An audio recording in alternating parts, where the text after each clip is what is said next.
Hello viewers from wherever you're watching us from. You're watching QTV, the Gambia's first private TV station, and we're broadcasting live from our studios here on Kairaba Avenue. My name is Aliu Sise, and it's now time for your weekly State of Affairs program. Well, my guest this week is Honorable Halifa Sallah, Secretary General of the PDOS Party. Honorable, thank you so much for joining me on the State of Affairs program. You're welcome. In your recent press conference, you said this is the beginning of another stage of development of PDOIS in reaction to another stage of development of the Republic of the Gambia. We are ready to move as a leadership to engage in a countrywide tour starting from the 20th of October up to the 31st of October. Honorable, what is the purpose of this tour and why now? We must focus on who we are. We have a country called the Gambia. We have a constitution that asserts that sovereignty resides in the people of the Gambia. That means power belongs to us. We also own the country. It is a requirement that as owners of the country, that we sign a contract with country and people. Each can do it alone, but no single individual can ever build a country alone. And that is why we have freedom of association, which includes political association. So DOI is a political association with a mandate, constitutionally and statutorily provided that it should transmit its program on the economic, cultural, social, and other aspects of development to the people on a continuous basis. That is precisely the mandate we aim to carry out starting from the 20th. That is to open up a conversation with the Gambian people on how they see Gambia and what it has for Gambia. We will get to how DOI sees the Gambia. I mean, you just returned from a visit abroad. I mean, what was this visit about and how fruitful was it for you? It's part of the same process of a party looking inside to examine what it has done all these years and what it needs to do to move forward. So our members in Europe, we call the Europe branch, had their annual general meeting, and I was invited to address them, but also to learn from them what they have been doing and what the challenges are and what the concerns are. So essentially, we see the need to open up a conversation with the members abroad so that they can be focused on purpose. And what were the concerns? Fundamentally, as you have rightly asked, why now? People have been saying that, well, DOI seems to be rather silent and almost absent in the political space, so people thought. And that type of notion was floating about, and they needed answer to such a question. Number two, we have participated in 2021 presidential elections, and the question is, why did we have the result that we have? And what is there for DOI in the politics of the country in the future?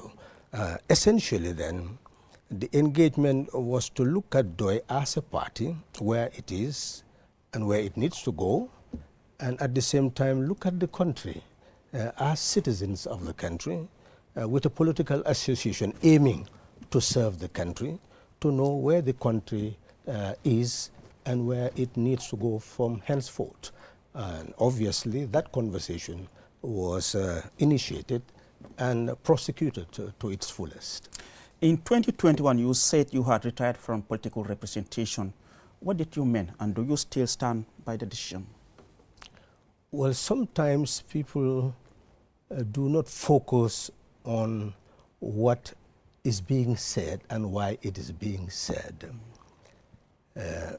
Over the years, I struggled to serve the Gambia, not to be a member of a National Assembly or a president. The service was to a country.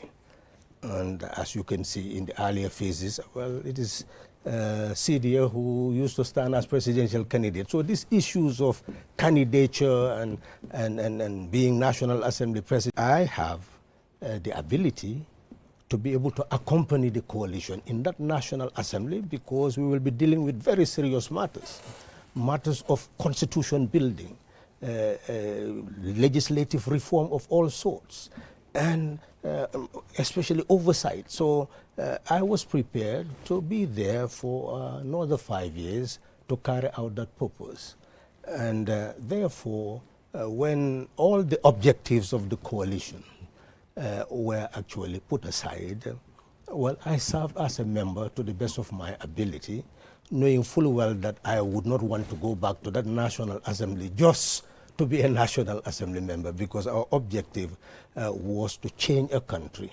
And obviously, changing the country would require all the things than to be a National Assembly member. I believe that I am now in a better position to be able to accompany the country, to give greater clarity. If you see the books I have written within the short period, I don't think if I were a National Assembly member, I'll have time to do that. So this is giving myself greater opportunity to serve the party and to serve the country from another angle, in another angle. So the question here, whether Halifa Sallah will stand again or not stand again, that's not really the issue.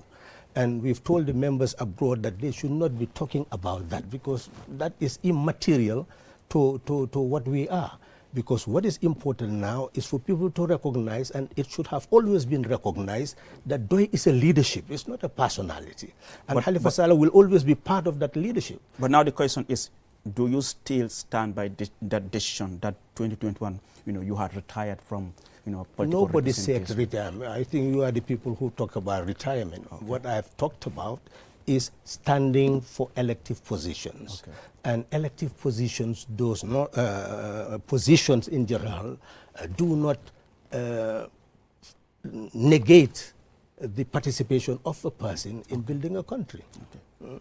So meaning we can say Halifa Sallah is not going to be the candidate for PDOIS in 2026? That should not be said to anybody, because it's not anybody's really prerogative to say that, because Halifa Sallah, under Section 26 of the Constitution, has the right to elect or be elected. So that right always remains. And other people may want Halifa Sallah to be this or that, that always remains. At the end of the day, it is left to what Halifa Sallah will do. That's Halifa Salah's prerogative. So what's not an issue? What will take you to change your mind in the event? There cannot be no issue of changing or not changing minds. I think this should be clear, that Halifa Sallah will not make himself a presidential candidate, and Halifa Sallah does not necessarily have to be a presidential candidate to continue to serve country and people. What we want people to know is that there may be countless number of people who would want Halifa Sallah to be a president. Fine, let them continue to want Halifa Sallah to be a president. But nobody should deprive them of that desire for this personality to serve them. But at the end of the day, we as Doi must sit down and look at what is in the best interest of the country and do that. And of course, everything matters in selecting the person who will be presiding the affairs of this country. Of course, integrity always matters, and our integrity will remain untarnished. And in that case, will the interests of the party, for example, if the supporters of Doi come out and said, Honorable, we want you to, be our candidate? We'll wait for that day. That's why we are saying every Doi member has that right to determine who should be a presidential candidate. And every member of the DOI leadership has the prerogative to guide the members towards what is in the best interest of the country. Are we not saying Halifa Sallah gradually taking a U-turn from his 2021 position to saying, I want to contest again? Even if people have that in mind, that is they are entitled to that. What we are saying is that DOI has a leadership, and DOI will always be a party with a leadership and not a particular leader or personality who aspires to be a presidential candidate. We have no aspiration to be a president. We have a duty to serve in any capacity. Should political parties have term limits for their leaders? No. Yes, depending on the constitution of a political party. Okay. As far as DOI is concerned, we do not have term limits. And precisely why? Because we became a liberation movement almost. You can see that up to 2016, no single opposition party had ever changed the Gambia through the ballot box. So we do not have a system where political parties change leadership of a country. We have opposition parties struggling to even be relevant, even to have members who will be sustained to continue to support and work for those political parties. We are unfortunate to be in a country where opposition is not endeared to a population to a point that you can continue to change your leadership. That is our reality. And therefore, as people who love our country and people, we must persist until we can build the type of party that can have exactly what you're talking about, where the leadership of political parties can change. In a recent interview, you were quoted as saying in 2021, your party had sought to give the citizens an option of how to eradicate corruption. You said ignorance and any form of injustice, but voters didn't vote for you. Do you have an explanation? That's their prerogative. Okay. For us, whatever the voters decide, we accept. But what we must always say is that 2016, we work to effect change so that we will eradicate poverty, injustice, and ignorance from our own perspective. And what we can say, even though they did not vote for us, we see a country which now has 110 billion debt burden, a country that exports only 2.9 billion worth of goods and import over 44 billion. And not only this government, but under the Jammeh regime, under the Jawara regime, we have never had a country capable of managing its affairs and carrying itself in this world. And that is precisely what we are out to eradicate. And therefore, our duty is to explain to the people and explain again and again until the end of our lives, if change does not occur, knowing fully well that is the duty that must be performed. That's the duty to our country. Your concept of system change, I mean, one watching will be asking, what is system change and how do you change it? We saw exactly what happened in 2016. Nobody had ever been able to remove a president from office through the ballot box. And therefore, no single party has ever been able to give an example of how change can be effected through the ballot box. We came together as a coalition and we did that with the objective of creating a level ground for multi-party contest, because different parties have different ways of building a country and they have different policies and programs.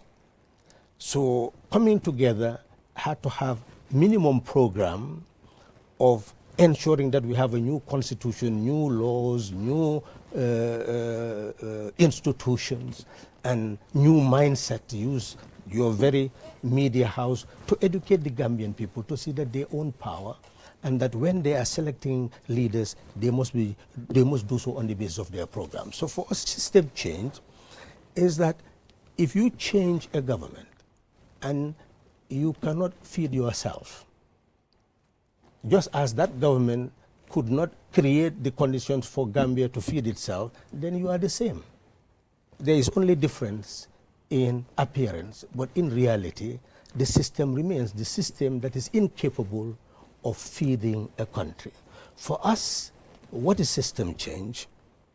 We are convinced that what kept humanity in this world is the capacity to have food to eat, water to drink, shelter. These three things are fundamental to human survival. Any country that cannot provide this to its citizens is a country that is yet fit to be considered independent. That is yet to be fit to be considered independent. So for us, system change means building the capacity to feed our people, have them have clean drinking water, have them to have proper shelter, and all the other amenities of life. Looking at the system that existed, we saw the farmers yearly being impoverished, lacking the capacity to have seed fertilizer farming implements that they can utilize to be able to earn enough to have their keep. Therefore, our people continue to live in huts and dilapidated shelters, and we see that they have difficulty in having food to eat, clean drinking water. So those conditions are considered to be unfit for us, and the system change is to make that possible. And we looked at the condition, we studied the conditions. We see that we are importing $2 billion worth of rice. And if you were to talk to the Minister of Agriculture today, they will say, yes, we have this rice production chains, we have routes, all sorts of projects. On the Jamem, NEMA, all sorts of projects in the billions. This year alone, they are saying $2 billion will be spent on agriculture in terms of the different projects. But Jammeh said we'll have food self-sufficiency, and they could only produce in 2016 about 57,000 tons. The current government, you don't see any form of data that is actually being kept to see what is really being done with the production of rice. They will tell you 47,000 tons, 57 different tonnages. So essentially we are saying that that is not acceptable. We are capable of producing all the rice that we need, because every hectare can produce 5 tons. And we have over 550,000 hectares that we can utilize for agriculture.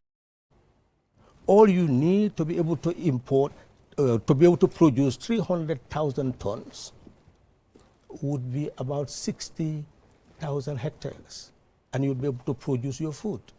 So we are convinced that we are capable of doing that. Why are they incapable of doing that during Jawara's time, during Jammeh's time, and up till now? It's because of the system. For us, we are convinced that fundamentally, the ocean, the land, and everything in it belongs to the Gambian people. The president went to China. You've heard what he said.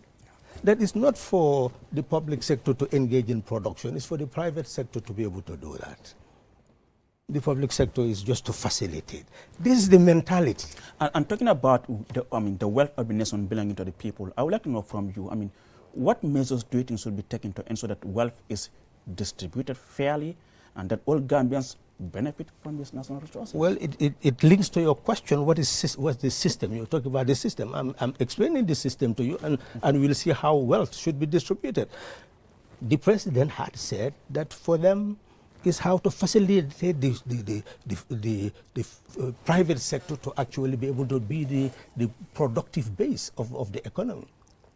And that's not what is in China, where he went. That's not what is in Singapore, where he went. And in any country, not America, any country that is developed, you have to have a productive public sector and a productive private sector. And what is missing in our part is a productive public sector. The public sector cannot only rely on taxation and cannot rely on the private sector for that taxation. It will kill it. So essentially, if you look at how the private sector must work in our own environment, is that it must be supported by the public sector. Just look at even America. When Obama took over, what happened? America, businesses were collapsing. The car industry was collapsing. Many internal collapse. And what did you have? Stimulus packages from the state to those sectors so as to ensure that they restore their productivity. That is what is happening everywhere. But we are blind to what is happening in other countries. So let me come to the fact. The fact is that at the central bank, as far as we are concerned, we must have a fund, there is a cooperative fund for those farmers so that they'll be able to produce and earn. They will give them the fertilizer seed farming implements so that they can produce large scale. But the government said it is providing inputs and, to the farmers. They're providing inputs. Why is it that still the farmers cannot produce to earn, not only earn pittance, but earn sufficient money to be able to have all the amenities they need, good housing, good food, proper drinking water. That's what we're talking about. Earning must be linked to survival and development. That's what we are saying. We're not talking about pittance. We are saying the earning capacity of the farmer. If you say that you give the farmer seed, fertilizer, farming implement, you would have already calculated the hectares that farmer must produce to be able to earn what that farmer needs to be able to feed that family, and what the farmer needs to be able to earn to maintain health, education, and all other amenities that are required, as well as housing. That's what we are talking about. So when you have that fund, it becomes a revolving fund where they will pay without interest. But then where would you also ensure that you build a productive base that will generate interest? And that's where you develop this public-private partnership with Gambian enterprises that are designed to build the productive base of the Gambia so that they generate income that you will charge interest on, and it supports the whole system itself. So you need a private productive base, you need a public productive base, and they must work together to build the productive base of the economy. Without that, we cannot move forward. Like you said, you were part and parcel of the change in 2016. 8 years down the line, like you said, there's no system change. Where do you think we get it wrong along the line? Well, as you rightly said, how do we distribute wealth? That depends on policy and program. And where did we depart is because the direction was not the direction that we were convinced would lead the country to precisely where you were asking, distribution of wealth for the complete development of the country. Because look at our structures. Today, local government and central government, where is the connect? The connection is complete disconnect. You come to my gates in the morning, you see the women there. 5 o'clock in the morning, they are from the combos. They assemble there to sell vegetables, fish, etc., etc. That place is a market. Clearly, the reason why you have central government and local government is so that they can work together and facilitate development at the grassroots level. So the whole system of budgeting is wrong and will never lead us to development, because there is a fundamental law of economics, the law of balance and proportionate development of society.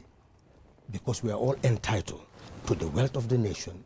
Therefore, when it comes to planning, the planning must go in line with that fundamental law. And how can it go with that fundamental law? That is why when the change came in 1997 we returned to constitutional rule. Many debates took place in terms of local government structure. And you can look at the Local Government Act. Brains did inject thinking there so that we can have village development committees. Why? Because development should start at the village level, where you see whether they have clean drinking water, where they have sufficient food security and food safety, where they will have proper shelter. That's where it starts. So it means that you must have both personal consumption and social consumption. Personal consumption, it depends on you giving the seed fertilized farming implements so that they can produce, so that their families will have resources to be able to bring about development of their homes. But you also need social consumption, meaning the hospital in the village, the kindergarten in the village, the school in the village, the roads in the village, the other amenities, the cultural centers. The village needs to develop. Where will it come from? That is where the social income. Currently, the villages will pay taxes, cattle tax, all sorts of taxes, and it goes to the center, the area council. They will never see it again. So there is complete disconnect between the village development committee, as well as the resources that even the village generates. Not to talk about the income that we all own, that is the national income. The national income is what we all own. And that national income, suppose we had fishing vessels in our waters, whatever it generates will go into the national coffers. I'm just giving you an example. If we have minerals, like what is being mined at Batakunku Sanyang and Katong, you would have zeroed in to those mining facilities and see what the public should get from that. And that becomes sovereign national wealth. So you should be building sovereign national wealth from all sources. Look at the pension fund of certain countries. If you were to Google today, look at the Japanese pension fund, different pension funds. Many countries are relying on those pension funds to as sovereign national wealth, and it is being invested into the productive basis. So what is being said here is that at the village level, they will have their own individual consumption, and you'll support them. But the social consumption, whatever is coming from the village, like for example, Sanyang, if you are mining, they must pay royalty. If you erect a pole for something, electricity, they must pay royalty. So whatever the village can generate will go to the village for village development. But not only that, the budget of that village will go to the ward budget will go to the regional budget will be sent to the nation. So when the National Assembly sits to dish out the resources, they will focus on all those projects that are coming from the different regions and allocate resources to them. So in that sense that you are going to have not only national development, but also you are going to have development at the domestic level, at the village level, and continuously year after year. That's how you'll create prosperity in both rural and urban areas. But that's not what is happening. It has never happened. You mentioned this link between the local councils and the central government. I mean, who do you think stand to win and lose in this fight?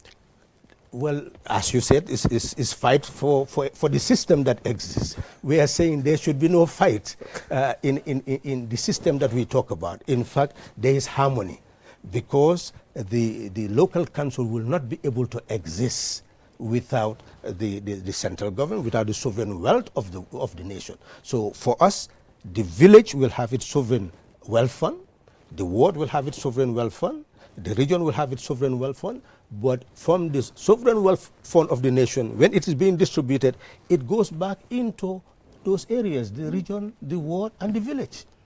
So here there is a synergy where it is supporting the other. That's what we are saying.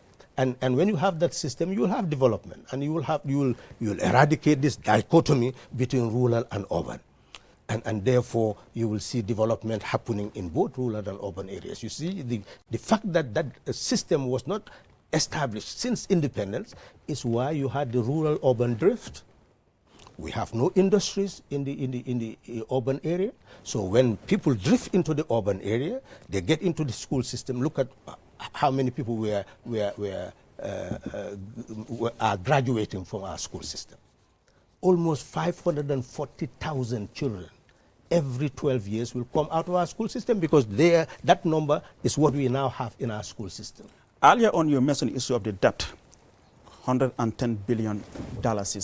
You speak to some government officials, they will tell you, I mean, this is a country that depends on taxation. And then when you look at the University of the Gambia Faraba campus, it's from loans. Of course, I mean, the Batlading Highway, the OIC project, and of course, even the electricity expansion, they will say, if we don't take loans, how can we bring such development to the people?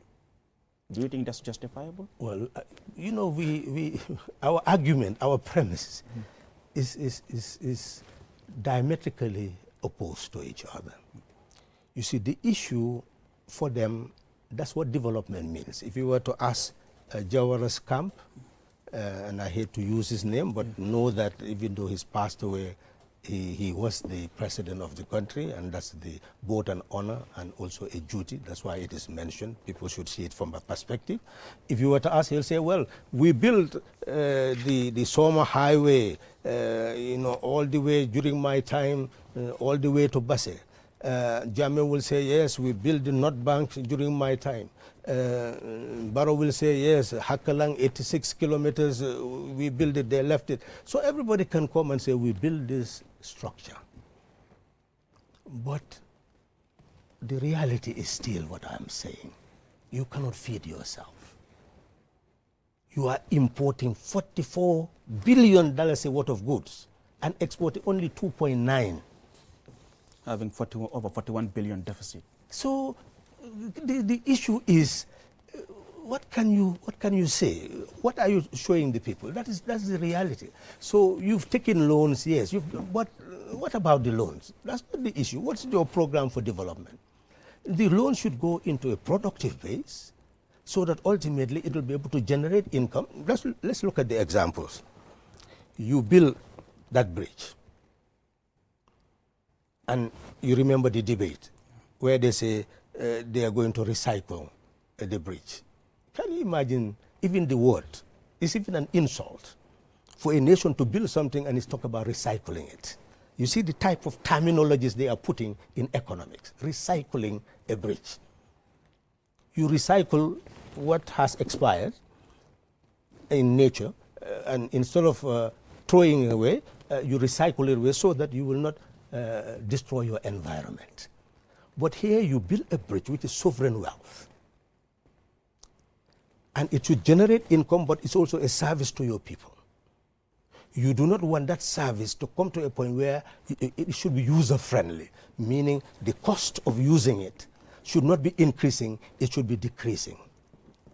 And that what you are earning from it must be injected in other areas so that you facilitate development. Look at the current highway to Banjul. How old is that bridge? When is it going to really collapse? Are they keeping track of it? And all other infrastructure, which means that you must monitor all your infrastructure, so you are building certain infrastructures in order to be able to invest in others. Look at the ferries. Clearly, when that bridge was constructed, the first thing the government should have done is to look at the ferries and see that the ferries, the company was collapsing. And the more you build bridges, that company will collapse. So you have to transform that company from ferry services into management service to actually manage the bridge. And the resources that are going to be generated, you'll sit down and see how you can invest in ferries, buy a new ferry. Now you're relying on the African Development Bank to give you $13 million to buy a ferry, when with proper management, you could have been able to buy it for yourself. But here they're saying Africa 50 under the African Development Bank is giving the government $100 million for a particular period to manage the bridge on behalf of the Gambia government. Besides, it's still a sovereign asset. The bridge is still here. It's not leaving the country. Well, after that period, they will say, okay, the bridge is still here. They will leave and will take back our bridge. Do you agree with that explanation that they give? Well, that's, you see their explanation.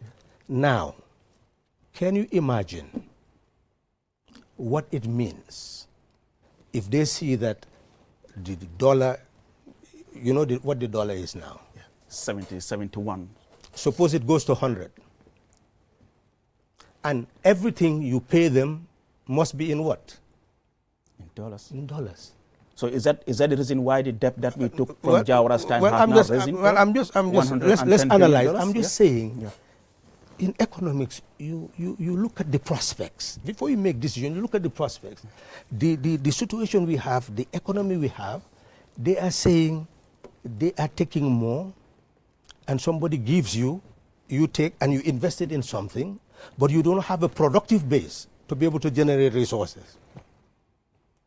And since you don't have a productive base, then you know what have happened. Why did we pump 56 million?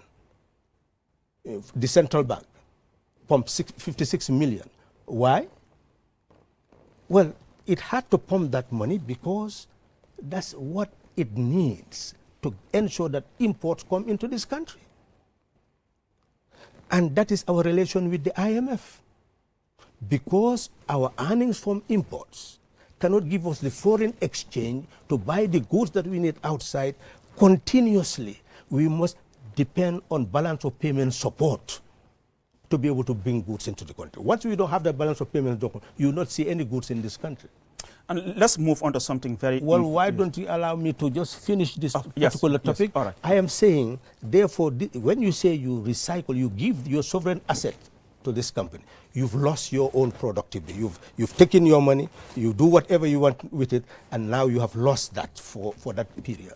Now, if the dollar continues to collapse, it means that you'll come to a point where even what they are earning from that road, from our people, will be so small that what would you have to do? You have to increase the rates, increase it to a point that it becomes prohibitive for your people to be able to move on that bridge. So you see, at the end of the day, you are killing the very basis for which you establish that bridge. You see, government is not an ordinary thing. And this is not an ordinary thing.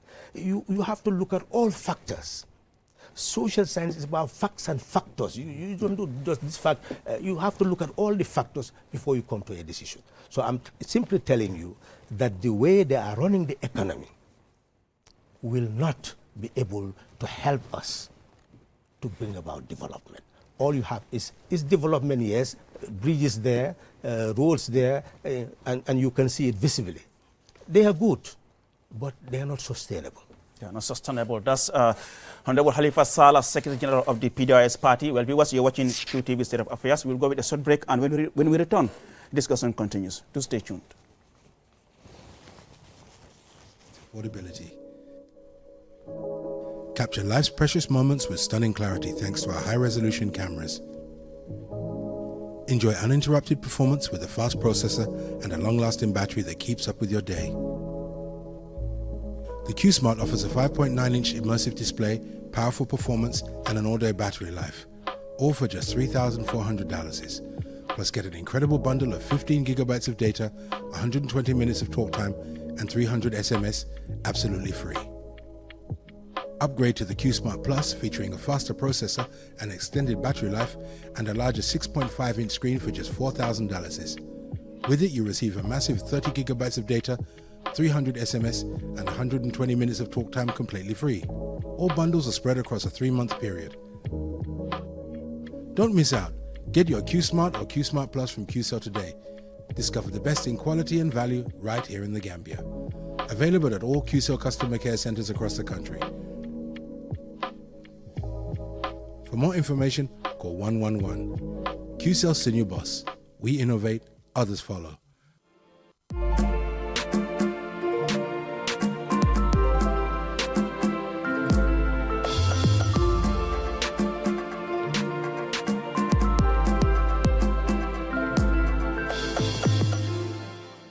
Hello viewers, welcome back from the short break. You're watching QTV, the Gambia's first private TV station, and we're broadcasting live from our studios here on Kairaba Avenue. My name is Aliou Cisse, and this is your weekly State of Affairs program. My guest this week is Honorable Halifa Saleh, Secretary General of the PDIS party. Honorable, let's now move on to something very critical, the Constitution. I mean, what will be the consequences of a second rejection by the National Assembly if it's brought back to the Parliament?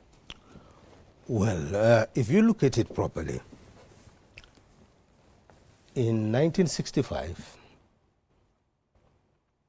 Gambia became a constitutional monarchy, most Gambians did not know what was in the 1965 constitution. But you have seen what has been written very clearly to show that Her Majesty was still the executive of the Gambia, and no bill could become law unless the Governor General put the assent to it. So essentially we were a constitutional monarchy, and there was a referendum asking us whether we should become a republic or remain a constitutional monarchy. And we continued to remain a constitutional monarchy for 5 years. Why?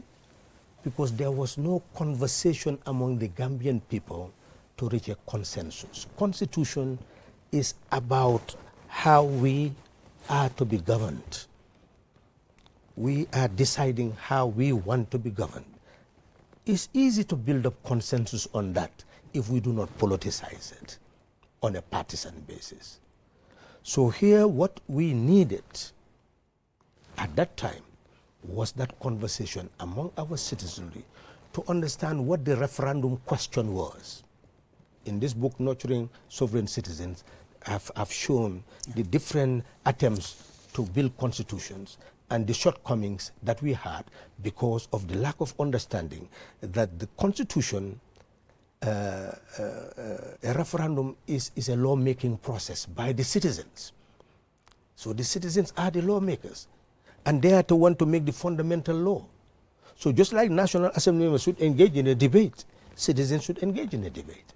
And the absence of a debate is what had led to the past problems. So now we must understand what has happened before we come to your question. It is very clear that we, as a coalition, did have it as an agenda to have constitutional reform. If you can remember, when the bill first came in the National Assembly, I made it very clear that we did not overthrow the Constitution in 2016, unlike the overthrow of the 1970 Constitution in 1994. Then you can have blanket CRC to go and prepare a constitution, for a referendum. But in our own situation, the 1997 Constitution existed as the fundamental law, just as it is now. It is governing the affairs of the country. So you have to look at Section 226 of that Constitution to be able to know what you can do with it. And what it says is that, yes, I have entering clauses, you can change me by going to a referendum. Yes, I have non-entering clauses, you can change me if you are members of the National Assembly. So there are provisions you can change by relying on the National Assembly, and others that must go to a referendum. So what we could have done is simply to prepare two sets of amendment to the Constitution. One, the entering clauses, the other non-entering clauses. But of course, that has passed and gone. We did not take that approach. What we took was to create a CRC to prepare a draft constitution. Well and good. We supported it, even though we had this view, but we supported that. And the CRC finished its work. It should have finished its work in 18 months, but the provision in the Act said that it could increase it by 6 months. So it took 2 years. 2020, the bill came to the National Assembly. Now, what was required, and what all Gambians should bear in mind, was that it goes through a first reading. They just read the title, and then the second reading we debate on the principles of the bill, not content. A constitution has principles and content, as they say, spirit and letter. So we were supposed to deal with the spirit of the Constitution. That's what the standing orders say. That's what the Constitution says. We deal with the spirit, because the Constitution under Section 101 indicates that you must have a memorandum attached to every bill, indicating the objects and the principles and why you want to introduce the bill, what it seeks to remedy in a country or in another law. That's what you put. Those are the principles. We should have discussed that first. And you require 3/4 majority for that to pass the second reading. When it passes the second reading, this is where it goes to the committee stage where you scrutinize the content. There, they don't want you to even talk about principles anymore. You focus on the content alone, on the letter alone. And there you invite subject matter specialists, you invite religious leaders, interested groups, all those who have interest in the law and especially the Constitution, they will come. You take notes. And the committee can come and prepare a report and make a recommendation even for changes of the clauses. That's why you hear certain people say, well, the National Assembly wanted to pass the Constitution and there are so many sections there, they imitated Kenya, all sorts of comments were being made. And so this was a mistake. Those people fail to understand that even some of us, I was in the National Assembly, I was there, and there are certain provisions, obviously, that I would have made recommendation for changes to occur. And a clear example that I continue to point out is where even though the CRC did great work in building the term limit of the presidency, it stated that, well, the president will serve only 2 terms, but then they had a provision. The retroactive part? Well, I'm coming. They have a provision where you have what they call transitional consequential provision, which states, properly define what 2 terms are, because it said that the person who is the sitting president, when the referendum passes and the Constitution comes into force, will serve as the 4th president of the 3rd Republic. So that's the 4th president. And therefore, the CRC tried to define what the term limit is for that president by indicating that that term the person is serving would serve as the 4th term. And then the person can only stand for one more time. Now, stand for one more time, I'm saying that's an error. Because now you have Trump standing again. Exactly. Why? Because he did not win. So what it should be is you can only serve as president for only one more term. If the thing passed, I would have pointed that out. And of course, we would have amended such provisions. That's how laws are made.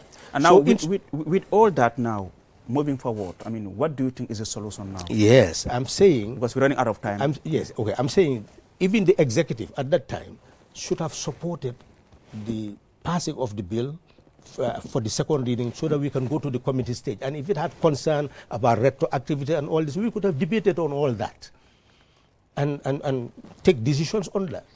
Now, what has happened is it was derailed at the 2nd reading. It did not have 3/4 majority. I tried even at the National Assembly to cure the problem, because in our National Assembly at that time, under the standing orders, if you pass a decision, you can revoke it. So I tried for us to revoke it. Well, that did not materialize, and therefore the Constitution became dead. And what they started to do is to call for meetings all over and over, and we continued to tell them that that was just meaningless. What we needed to do is to look at the content and procedure that we need to adopt to ensure that we come back to deal with a constitution. Now, you asked the question, what next? Well, what they have done, and you can remember, I wrote many articles recommending that they should establish a constitutional review committee, which would have looked at the 1997 Constitution, look at the 2020 draft, do consultation and incite all sorts of debate among the population, and then prepare a report, give it to the executive, give it to all the political parties. Then we would have all put brains together and see what we can agree upon. But they just came up with a draft, and that draft is what they intend to bring to the National Assembly. And as you rightly said, some people are saying, well, this should be rejected outright. But how do you reject it? Again, we must understand what procedure is all about. That bill will come to the National Assembly, and it will go to the 2nd reading. So if it goes to the 2nd reading, yes, if you don't have, it does not have 3/4 majority, well, it will not proceed. Is that what we really want? Or do we want it to go past the 2nd reading to the committee stage, and then we knock heads there? What is more logical for the Gambian people? Is it not to go to a stage where we can look at the content, debate on the content, and see whether we can build consensus on the content? That is what is before the Gambian people now. If we agree that it is better for it to go, because if for example, it does not pass the second stage, well, the 1997 Constitution will continue to be the Constitution of the Republic of the Gambia. That is the fact. So we are looking at facts. Now, if it passes the second stage and go to the committee stage, then we can debate. And even if you want to reject it afterwards, you can reject it at the third stage. So what is more logical to the Gambian people? I put the question to the Gambian people. And another debate, Honorable, is the issue of the economic forces in the country. I mean, in 2017 they came, I mean, during that impasse. Do you agree that they have overstayed their welcome now? You know, I was in charge. Okay. In fact, I'm writing a book, The Impasse. Yeah. And if you hear what people were saying at that time, let them come and finish these people.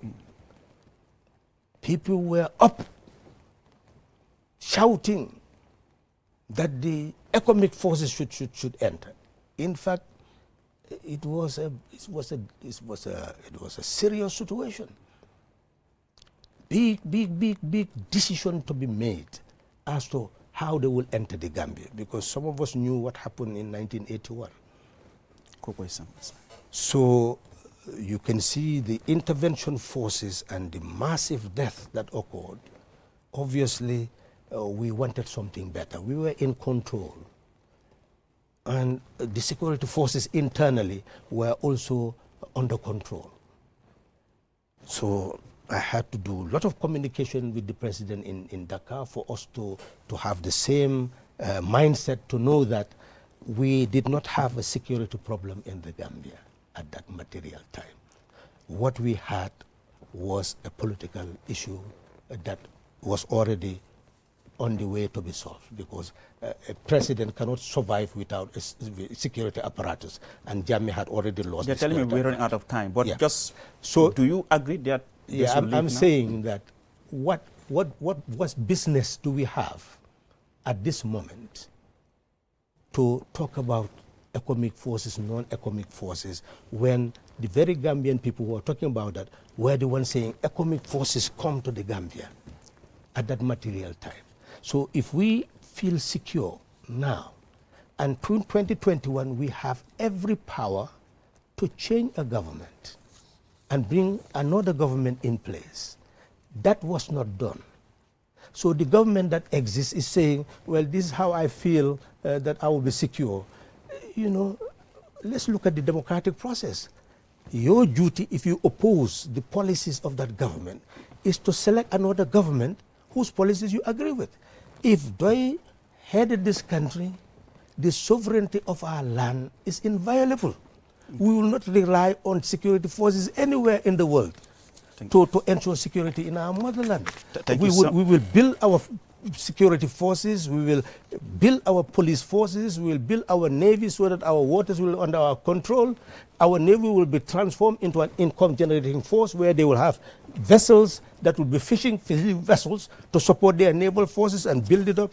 We have capacity to control our destiny. Thank you so so if much. the existing government does not have confidence that it can control its sovereign destiny, well, and you elect them, well, it's between you and them. Thank you so much, Honorable. I know it's quite interesting. We'll have you in a subsequent edition so that we can continue the discussion. Well, viewers, Honorable, thank you so much for coming on the State of Affairs program. Quite appreciated for giving us your time. Well, viewers, with that, we bring an end to this week's edition of your weekly State of Affairs program. I was your host, Aliou Cissé. Do join me next week. Until then, bye-bye from me and the entire production team here.